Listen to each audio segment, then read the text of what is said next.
31 America's greatest acts of courage in the Civil War. The American Civil War, fought from 1861 to 1865, was the bloodiest conflict in United States history, claiming over 600,000 lives. Amid the smoke, chaos, and horror of battle, ordinary men performed extraordinary acts of courage that defied imagination. These weren't professional soldiers seeking glory. Many were farmers, shopkeepers, and boys barely old enough to shave who found themselves facing unimaginable danger and chose to act with remarkable bravery. This is 31 of America's greatest acts of courage in the Civil War, stories of sacrifice, heroism, and valor from both Union and Confederate forces. Because courage knows no uniform, and these men, regardless of which side they fought for, displayed the kind of bravery that defines the human spirit at its finest. Number 1. Joshua Lawrence Chamberlain at Little Round Top.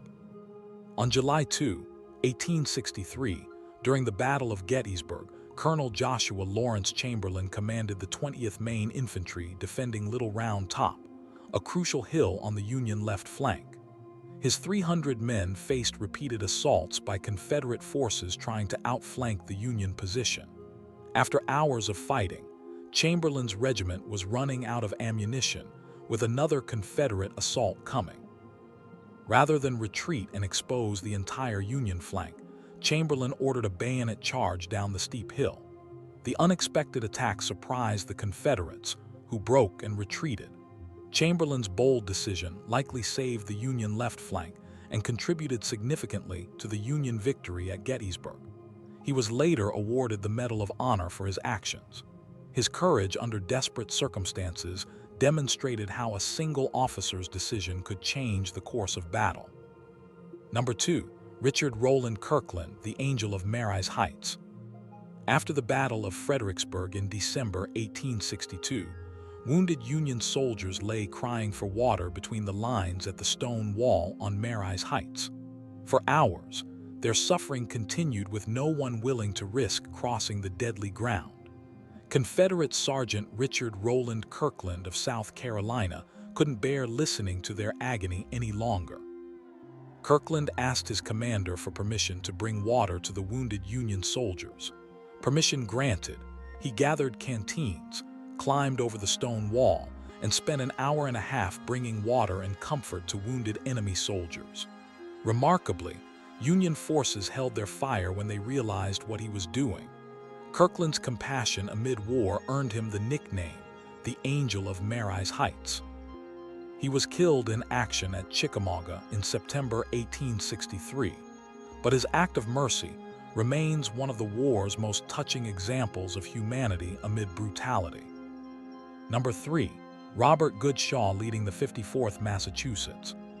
Colonel Robert Goodshaw, a young white officer from a prominent Boston family, volunteered to command the 54th Massachusetts Infantry, one of the first African-American regiments in the Union Army.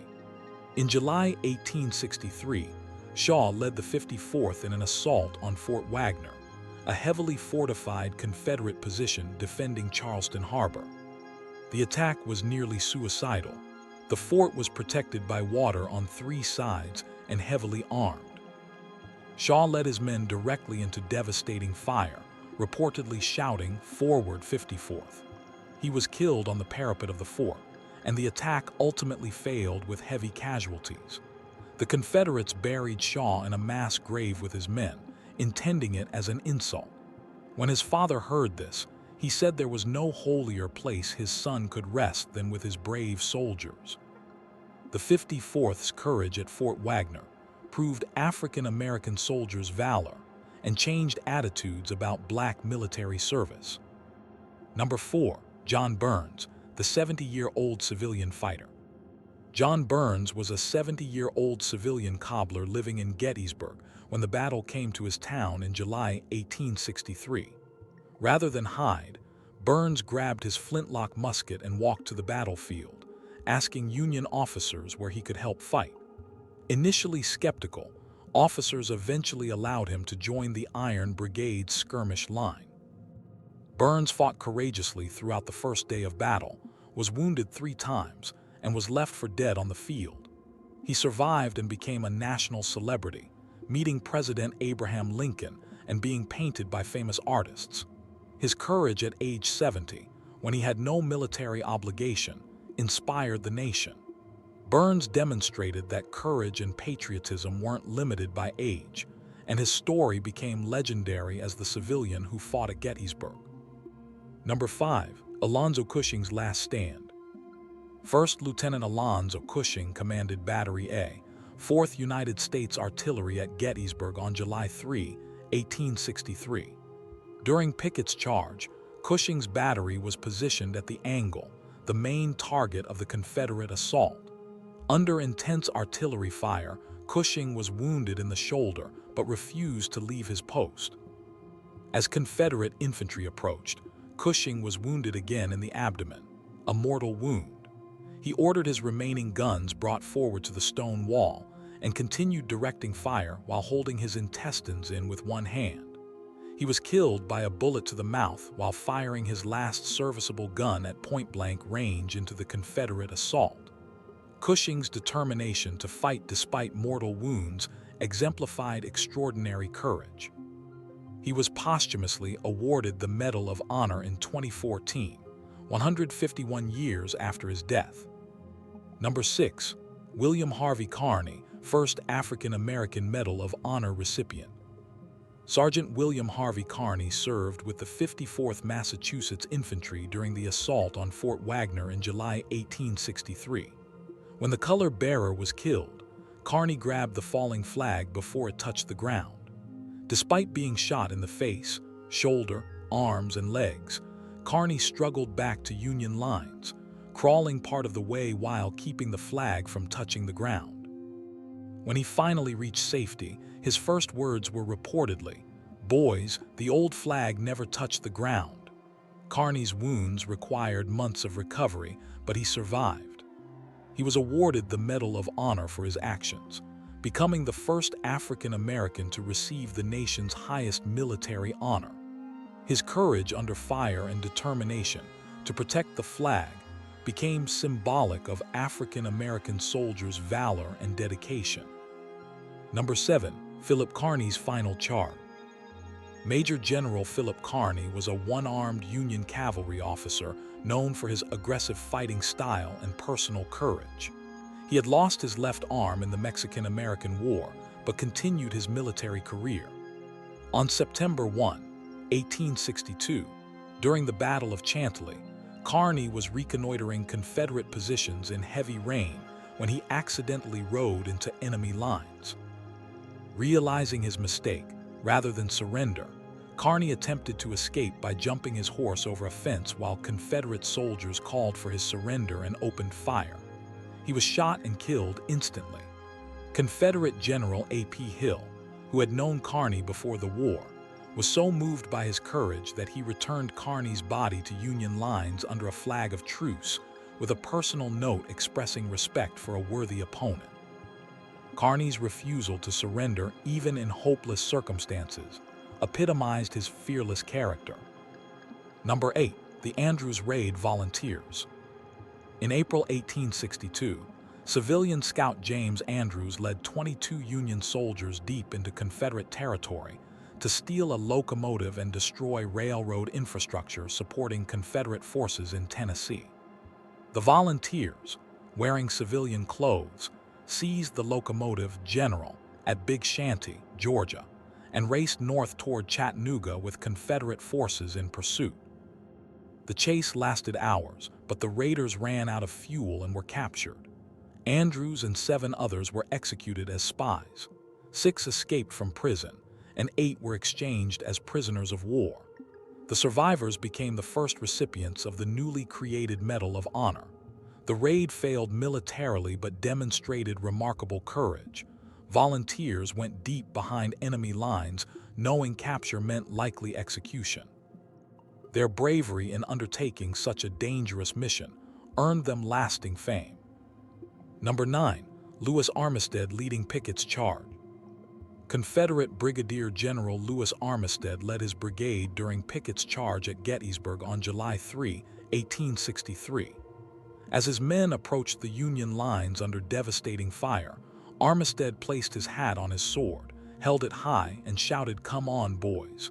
Give them the cold steel. Who will follow me?" Armistead led approximately 150 men over the stone wall into the Union position, the farthest point reached by Confederate forces in the attack. He fell mortally wounded, his hand on a Union cannon.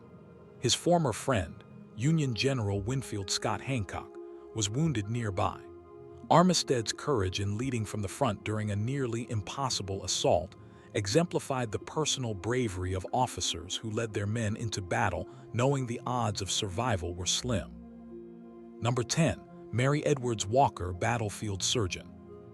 Dr. Mary Edwards Walker was one of the few female surgeons during the Civil War and the only woman to receive the Medal of Honor. She repeatedly crossed battle lines to treat wounded soldiers on both sides, often under fire. In April 1864, while treating wounded Confederate soldiers, she was captured and imprisoned for 4 months. After her release, Walker continued serving as a surgeon and intelligence gatherer for Union forces. Her willingness to treat wounded soldiers regardless of uniform, cross enemy lines to provide medical care, and continue serving after imprisonment demonstrated remarkable courage. She received the Medal of Honor in 1865 for her service, though it was controversially rescinded in 1917 and restored in 1977. Walker's bravery broke gender barriers and saved countless lives. Number 11. Patrick Cleburne's Last Stand. Confederate Major General Patrick Cleburne, an Irish immigrant, was known as the Stonewall of the West for his defensive prowess. On November 30, 1864, during the Battle of Franklin, Tennessee, Cleburne led his division in a frontal assault against heavily fortified Union positions. The attack was nearly suicidal, across open ground against entrenched defenders. Cleburne had his horse shot from under him but continued on foot, leading his men forward. He was struck by a bullet and killed just yards from the Union lines. 5 other Confederate generals were killed or mortally wounded in the same attack. Cleburne's willingness to lead his men personally in a desperate assault, knowing the terrible odds, exemplified the courage and tragedy of Civil War leadership. He died as he had lived, at the front of his troops. Number 12. Ulrich Dahlgren's Daring Raid. Colonel Ulrich Dahlgren, son of Union Admiral John Dahlgren, led a cavalry raid toward Richmond in March 1864, intended to free Union prisoners and possibly capture Confederate leaders. Despite having lost a leg in earlier fighting, Dahlgren led his men deep into Confederate territory. The raid was discovered, and Dahlgren's force was scattered. Dahlgren and a small group were ambushed, and he was killed in action. Papers allegedly found on his body suggested plans to assassinate Confederate President Jefferson Davis, causing enormous controversy. Whether the papers were genuine or forged remains debated, but Dahlgren's courage in leading a dangerous raid deep into enemy territory, despite his disability, was undeniable. His willingness to risk everything on a bold mission exemplified aggressive Union cavalry tactics. Number 13. The Iron Brigade at Gettysburg. The Iron Brigade, composed of Midwestern regiments, earned its nickname for toughness in earlier battles. On the first day of Gettysburg, July 1, 1863, the brigade held a critical position west of town against overwhelming Confederate forces. Despite being heavily outnumbered, the Iron Brigade fought tenaciously for hours, giving Union forces time to occupy strong defensive positions south of town. The brigade suffered devastating casualties. Some regiments lost over 70% of their men, but accomplished their mission of delaying the Confederate advance. Their stand on the first day helped set the conditions for Union victory in the battle. The collective courage of these regiments, who stood and fought despite impossible odds, demonstrated how unit cohesion and determination could achieve tactical success even in defeat. Number 14. Harriet Tubman's Combahee River Raid. Harriet Tubman, already famous for her Underground Railroad activities, served as a scout, spy, and nurse for Union forces during the war. In June 1863, she guided Colonel James Montgomery's raid up the Combahee River in South Carolina.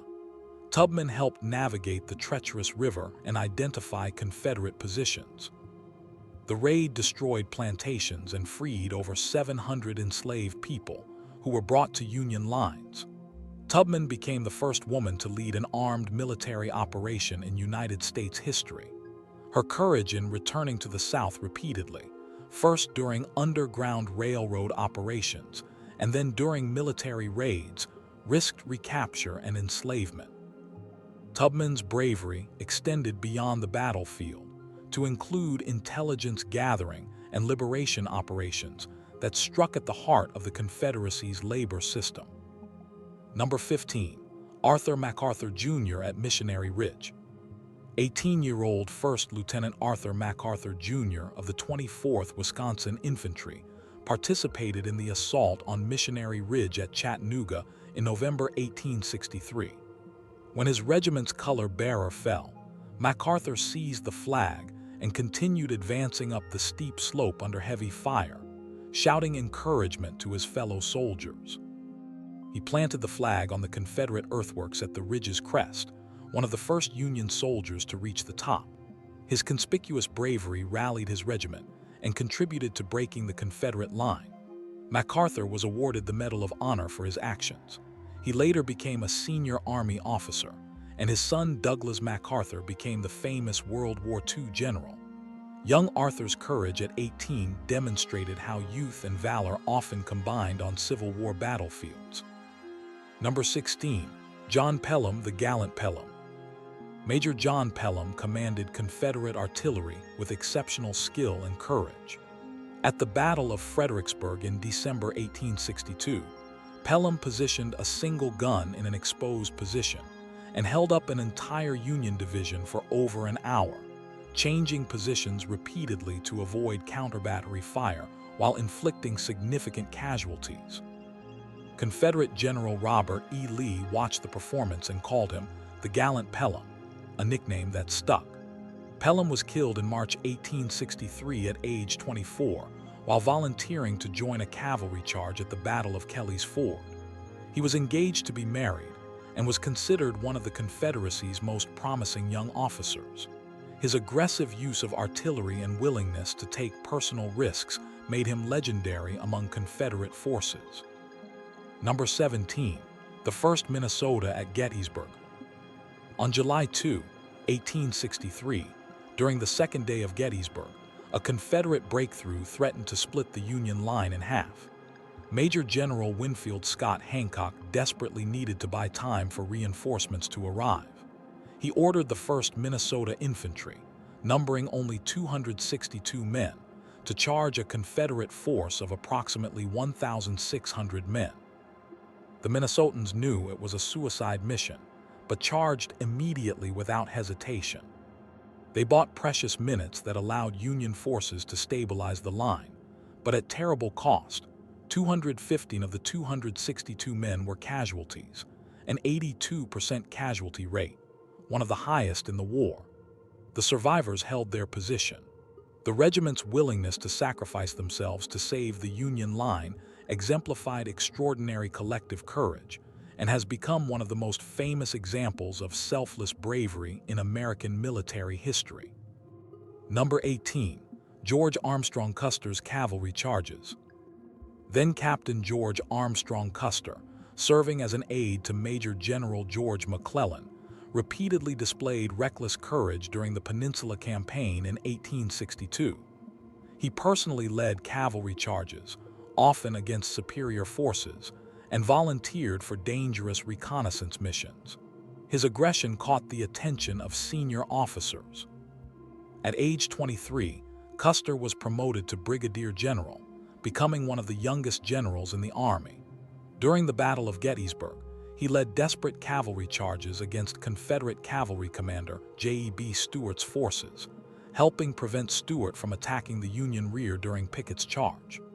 While Custer later became controversial for his defeat at Little Bighorn, his Civil War service demonstrated genuine personal courage and aggressive leadership. He had multiple horses shot from under him and was always in the thick of fighting. Number 19. Bell Boyd, Confederate Spy. Bell Boyd became one of the Confederacy's most famous spies, repeatedly crossing Union lines to gather intelligence. At age 17, she shot and killed a Union soldier who tried to raise the United States flag over her family's Virginia home. She began spying for Confederate forces, using her charm and boldness to extract information from Union officers. Boyd was arrested multiple times and imprisoned, but continued spying after her releases. She once ran through crossfire to deliver crucial intelligence to Confederate General Stonewall Jackson before the Battle of Front Royal. Her courage in repeatedly risking arrest, imprisonment, and possible execution to gather intelligence demonstrated remarkable bravery. While her actual military impact is debated by historians, her willingness to risk everything for her cause was undeniable. Number 20. The 54th Massachusetts at Fort Wagner. The 54th Massachusetts Infantry's assault on Fort Wagner in July 1863 was a defining moment for African American soldiers in the Civil War. Leading the attack on a heavily fortified position, the regiment advanced under devastating fire. Despite terrible casualties and the death of their commander, Colonel Robert Goodshaw, the soldiers fought their way to the fort's parapet. Sergeant William Harvey Carney kept the flag flying despite multiple wounds. The attack ultimately failed, but the 54th's courage under fire proved African American soldiers' valor to skeptics. The battle helped convince President Lincoln and Union leadership to recruit African American soldiers more aggressively. Over 180,000 black soldiers would eventually serve in the Union Army. The 54th's willingness to face nearly certain death in proving their courage changed the war and the nation. Number 21. Winfield Scott Hancock at Gettysburg. Major General Winfield Scott Hancock commanded the Union Second Corps at Gettysburg and was instrumental in organizing defensive positions on Cemetery Ridge. On July 3, 1863, during Pickett's charge, Hancock rode along his lines on horseback, clearly visible and making himself a target, shouting encouragement to his men and directing defensive fire.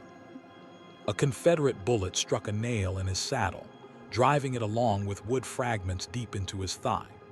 Despite the severe wound, Hancock remained on the field directing troops until the Confederate assault was repulsed. His conspicuous bravery under fire and refusal to leave despite serious injury inspired his men during the critical moment of the battle. Hancock's wound troubled him for the rest of his life, but his courage at Gettysburg solidified his reputation as one of the Union's finest commanders. Number 22. Turner Ashby's Final Ride. Confederate Colonel Turner Ashby commanded cavalry in the Shenandoah Valley under Stonewall Jackson. Known for personal bravery bordering on recklessness, Ashby repeatedly led charges personally and exposed himself to enemy fire while rallying his men. On June 6, 1862, during a rearguard action near Harrisonburg, Virginia, Ashby led his dismounted cavalrymen in a charge against Union forces. While leading from the front as always, Ashby was shot through the heart and killed instantly. His death was mourned throughout the Confederacy, and even Union forces respected his courage. Stonewall Jackson said of him, "As a partisan officer, I never knew his superior. His daring was proverbial, his powers of endurance almost incredible." Ashby's aggressive leadership style and personal courage made him legendary, though his recklessness ultimately cost him his life. Number 23. Stan Wade's Last Surrender. Cherokee Brigadier General Stan Wade led Native American troops fighting for the Confederacy throughout the war. He commanded guerrilla operations in Indian Territory and surrounding areas, conducting raids against Union supply lines and installations. Wade's forces captured a Union steamboat and wagon train, and he led the last major Confederate victory of the war at Second Cabin Creek in September 1864. After Lee's surrender at Appomattox and other Confederate surrenders, Wadey continued fighting, becoming the last Confederate general to surrender on June 23, 1865. His determination to continue the fight even after the Confederacy's collapse demonstrated remarkable commitment. Wadey's courage fighting for what he believed was his people's best interest, though allied with the Confederacy, represented the complicated position of Native Americans during the Civil War. Number 24. Sullivan Ballew's final letter in service. Major Sullivan Ballew of the 2nd Rhode Island Infantry wrote a letter to his wife Sarah 1 week before the First Battle of Bull Run in July 1861. The letter eloquently expressed his love for her and their children, but also his duty to fight for the Union cause. He wrote, "I have no misgivings about, or lack of confidence in the cause in which I am engaged, and my courage does not halt or falter." Ballew was killed at Bull Run when a Confederate cannonball struck him. His courage lay not in dramatic battlefield action, but in the quiet determination to do his duty knowing he might not return. His letter, later featured in Ken Burns's documentary, The Civil War, became one of the war's most famous expressions of why men fought despite the dangers. Ballew's willingness to leave his family and risk everything for his beliefs exemplified the personal courage required of all soldiers. Number 25. Clara Barton at Antietam. Clara Barton, who later founded the American Red Cross, served as a nurse during the Civil War and repeatedly went to battlefields to tend wounded soldiers, often under fire. At Antietam in September 1862, Barton arrived during the battle and immediately began treating wounded men while artillery and musket fire continued around her. A bullet passed through her sleeve and killed a soldier she was tending. Undeterred, Barton continued working throughout the battle and its aftermath, distributing supplies and caring for wounded men. She earned the nickname Angel of the Battlefield for her courage in providing medical care under combat conditions. Barton's willingness to risk her life repeatedly to care for wounded soldiers demonstrated courage equal to any combat soldier. Her work helped establish the principle that medical personnel should be present on battlefields to provide immediate care. Number 26. Nathan Bedford Forrest at Fort Pillow aftermath. This entry needs reconsideration due to the controversial nature of Fort Pillow. Let me replace it with another act of courage. Number 26. The Orphan Brigade at Stones River. The Kentucky Orphan Brigade, Confederate soldiers from a state that remained in the Union, fought with particular determination throughout the war. At the Battle of Stones River in December 1862–January 1863, the brigade participated in desperate attacks against fortified Union positions. The Kentuckians earned their nickname because Kentucky's Union status made them feel orphaned from their home state. At Stones River, the brigade suffered terrible casualties, but continued fighting despite being heavily outnumbered. Their courage fighting for a cause that had effectively exiled them from their home state demonstrated remarkable conviction. The Orphan Brigade's determination throughout the war, fighting knowing they could never safely return home, exemplified a particular kind of courage born from commitment to beliefs even at great personal cost. Number 27. Ambrose Bierce under fire. Private Ambrose Bierce, who later became a famous author, served with the 9th Indiana Infantry throughout the war and participated in numerous battles including Shiloh, Chickamauga, and the Atlanta Campaign. At the Battle of Kennesaw Mountain in June 1864, Bierce was severely wounded in the head by a Confederate bullet. The wound left a permanent mark and affected him for the rest of his life. Despite the serious injury, Bierce returned to service after recovery and continued fighting until the war's end. His experiences in combat, including witnessing tremendous carnage and experiencing the confusion and terror of battle, later informed his powerful short stories about war. Bierce's courage wasn't in a single dramatic moment, but in repeatedly facing battle despite experiencing its horror firsthand. His later writing captured the reality of combat courage, not glorious but determined and grim. Number 28. Emancipation Proclamation Enforcers. Union soldiers who risked their lives to enforce the Emancipation Proclamation in Confederate territory demonstrated particular courage. They faced not just military enemies, but the wrath of slaveholders whose economic system they were dismantling. African American soldiers who joined Union forces after emancipation risked torture and execution if captured, as Confederacy refused to treat them as legitimate prisoners of war. White officers commanding black troops also faced special danger. Confederate policy threatened them with execution if captured. Despite these threats, thousands of soldiers continued the work of enforcing emancipation, protecting freed slaves, and recruiting African American soldiers. Their courage in fighting not just a military campaign, but also a moral cause against an institution that would viciously resist its destruction, represented a particular kind of bravery. Number 29. David Farragut at Mobile Bay.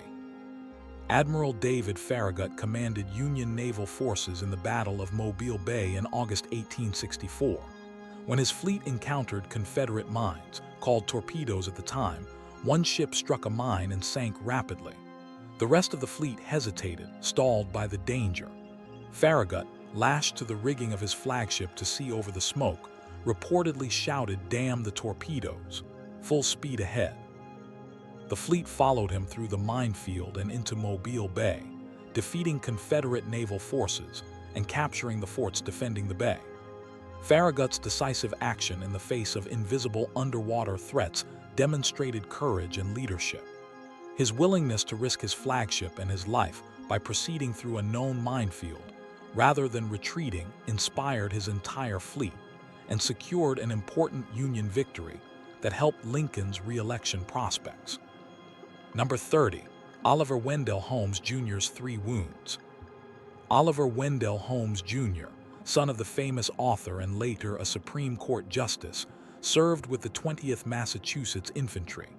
Holmes was wounded 3 times during the war, at Ball's Bluff, Antietam, where he was shot through the neck, and Chancellorsville.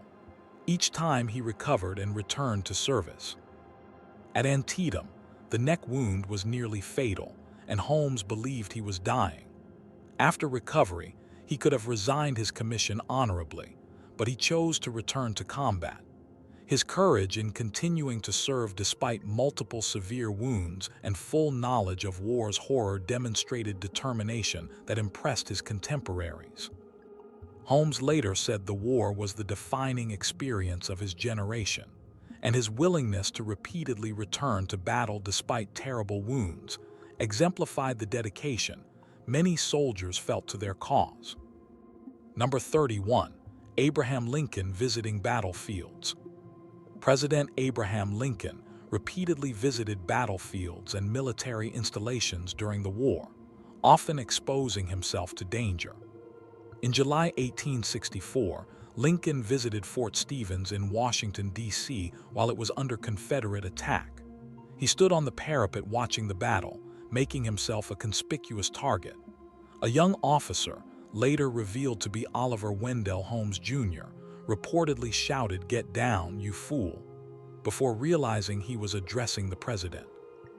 Lincoln also visited Richmond, the Confederate capital, shortly after its capture in April 1865, walking through the still-smoking city with minimal security.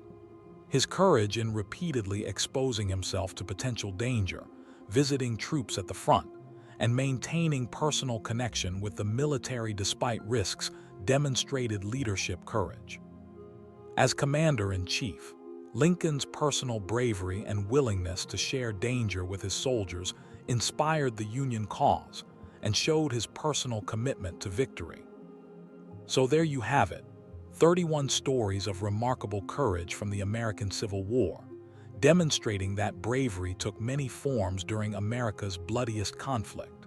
From soldiers charging impossible positions to surgeons working under fire, from spies risking execution to leaders exposing themselves to danger, These individuals displayed the courage that defines the best of human character. The legacy of Civil War courage influenced American military tradition for generations. The Medal of Honor was created during this conflict to recognize extraordinary bravery. The examples set by these individuals established standards of courage that inspired future generations of American soldiers. The Civil War showed that ordinary people could display extraordinary bravery when circumstances demanded it. Which story of courage impressed you most? Are there other acts of Civil War bravery you believe deserve recognition? How do you think we should remember courage displayed in a conflict where both sides believed they were fighting for justice? Share your thoughts in the comments below.